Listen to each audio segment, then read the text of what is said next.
우리는 근래 대한민국 정치사에서 참담한 장면 중 하나를 목격했습니다.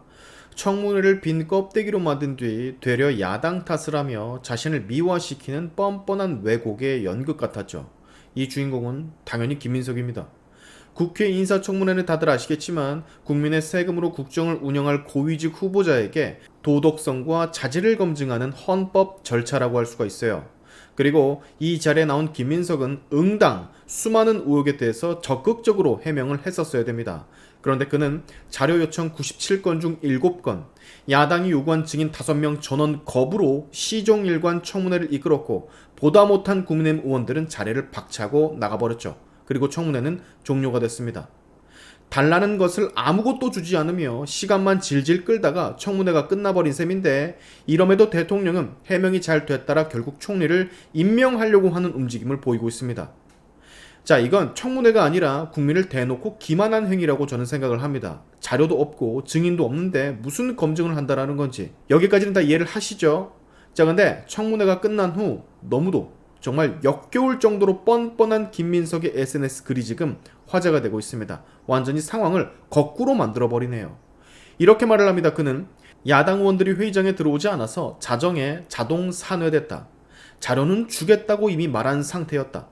6억 장롱 현금 주장 허위라는 점을 야당이 사과하지 못해 퇴장한 것 같다. 즉 허위 주장이었고 그 허위 주장이 부담돼서 못 들어온 것이다. 라는 뉘앙스를 남겨 엄청난 논란이 되고 있습니다. 아니, 이게 도대체 무슨 논리인지 저는 이해를 할 수가 없어요. 자료를 주겠다라고만 말을 하고 실제로 안 주면 그게 자료를 준 게 되는 겁니까? 이거는 국민을 우롱하는 개 같은 말장난이잖아요. 진실을 가린 자가 되려 진실을 요구한 자들을 모욕하고 있는 상황을 여러분은 보고 계신 겁니다. 이게 왜 민주주의를 모욕하는 일인지 제가 지금부터 자세히 설명을 해드릴게요. 그리고 앞으로 이 행태가 대한민국 정치에서 어떤 신호를 남길지 분명하게 지적을 해드리겠습니다.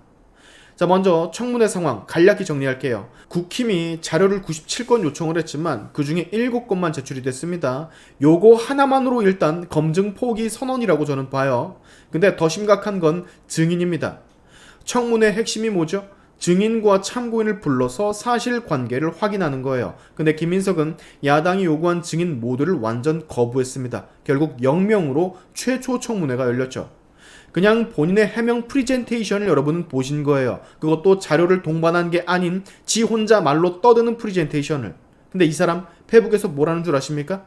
자료는 주겠다고 말한 상태였다. 여러분, 국민은 말을 듣고 판단하지 않습니다. 행동으로 보는 거예요. 실제로 제출한 자료는 7건에 불과했고 그 7건조차 핵심 의혹과 무관하거나 불완전했습니다. 근데 자기는 분명 주겠다고 했다라면서 아직까지 자료가 안 왔는데, 결과적으로 온 게 없는데, 보여지는 게 없는데 나는 주겠다라고 말했다. 분명 이러고 있으니 이거 우리 매기는 겁니다. 근데 또 심각한 문제, 6억 장롱 사건, 주진우 의원의 발언이죠. 이 6억 발단 본인 라디오에 나와서 꺼내놓고선 이제 와서 김민석은 이걸 허위 주장에 대해 야당이 사과를 하지 못해서 퇴장했다라는 듯 그렇게 몰고 갑니다. 정말 기가 막히죠. 지금 김민석의 프레임은 이거예요. 내가 증인도 자료도 안 냈지만 결국 야당이 감당을 못해서 나간 거다. 자, 이게 국민을 설득하려고 하는 사람의 자세입니까? 아니면 국민을 개무시하는 발언입니까? 자, 근데 여기서 끝이 아니에요. 김민석은 본인의 글에서도 국민에게 훈계조의 멘트를 날려버립니다. 공적 책임을 다해왔지만 눈높이의 미흡한 대목에 송구한다. 하늘과 국민이 두렵다. 기준된다면 국민과 하늘을 기둥으로 삼겠다. 듣기에는 고개를 숙이는 듯 보여지지만 사실상 본인은 괜찮은 사람이다라 어필을 하고 있는 거예요. 본인을 반대하는 쪽은 신경도 쓰지 않은 그런 모습이라고. 이런 걸 우리는 겸손을 가장한 교만이라고 부릅니다. 너무 괘씸하지 않나요? 누가 보면 날개 달린 천사인 줄 알겠습니다. 자, 그리고 김민석 SNS 마지막 문장. 국회 인준까지 차분히 기다리며 일할 준비를 하겠다. 이게 무슨 말입니까? 이미 인준은 될 것이다 라는 확신이 깔린 문장. 왜? 민주당 의석수만으로도 인준 통과가 가능하기 때문에. 그래서 김민석은 국민의 눈높이? 여러분 같으면 그냥 다 할 수 있는데 신경을 쓰겠습니까? 국민의 눈높이를 신경 썼으면 최소한 자료 제출과 증인은 바로 세웠었어야지.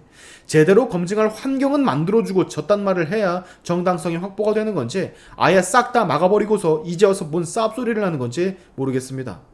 자, 여러분, 전 이번 국회 청문회를 보면서 이런 걸 느꼈어요. 먼저 국회 청문회 본질이 이번에 완전히 무너졌다고 생각을 합니다. 청문회는 절차가 아니에요. 국민의 검증권이 실현되는 것이죠. 국민이 직접 물을 수가 없기 때문에 국회가 대신 묻고 대신 요구하고 대신 확인하는 겁니다. 그런데 자료를 아예 거의 내지 않고 증인도 한 명도 못 부르게 하고 이건 청문회를 무시한 걸 넘어서 부정했으며 국민을 무시한 행위와도 같다라고 저는 생각을 합니다. 근데 이럼에도 불구하고 그 후보자가 당당하게 충분히 설명을 했다라고 주장을 하고 대통령실은 게다가 낙마 사유가 없다라 말을 한다면 우리는 묻지 않을 수가 없어요. 이럴 거면 청문회를 대체 왜 하는 거냐고. 이제 어떤 후보든 대통령의 추천과 여당의 찬성만 있으면 자료도 증인도 없이 모두 다 임명이 되는 그런 시스템이 만들어진 거 아닙니까? 아니라고 말을 할 수가 있어요? 자, 그리고 또 하나 특이점. 진실을 요구한 야당을 되려 공격하는 거꾸로 정치. 김민석은 본인의 문제로 청문회가 중단이 된 건데 이를 야당이 사과를 못해서 나간 것처럼 왜곡을 합니다. 그리고 그 발언을 국민을 향해 SNS를 통해서 던져버렸죠. 이거는 단순한 착각이 아닙니다. 의도적인 정치 선동이에요. 자신은 책임을 다했다라고 주장을 하고 실제 검증을 요구한 쪽을 비열하게 매도한 겁니다. 청문회를 막은 사람이 마치 피해자인 척 하늘과 국민이 가장 두렵다라 감히 어떻게 말을 올리는 건지.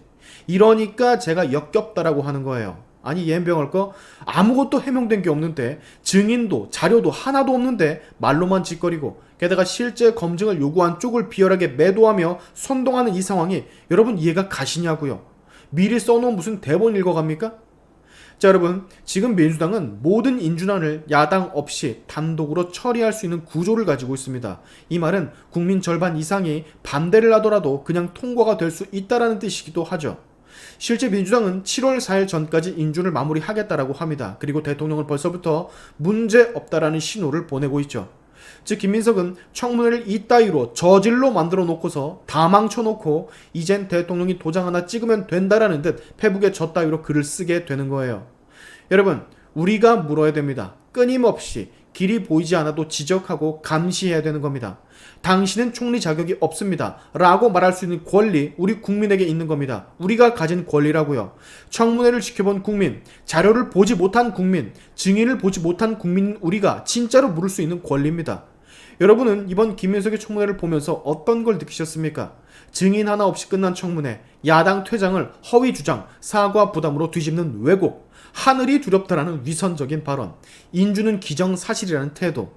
이런 인물이 국무총리에 앉아 모든 걸 총괄하는 거 저는 상상이 가지를 않습니다. 납득도 안 가고요. 여러분도 많은 것을 느끼시길 바라면서 오늘의 샤인티프 여기까지 하겠습니다. 여러분의 영상 공유는 세상을 밝히는 힘이 되니까 꼭 공유 부탁드리면서 지금까지 영상이 좋으셨다면 구독과 좋아요 그리고 알림 설정까지 꼭 한 번씩 눌러주시면 감사하겠습니다. 다음에 봅시다.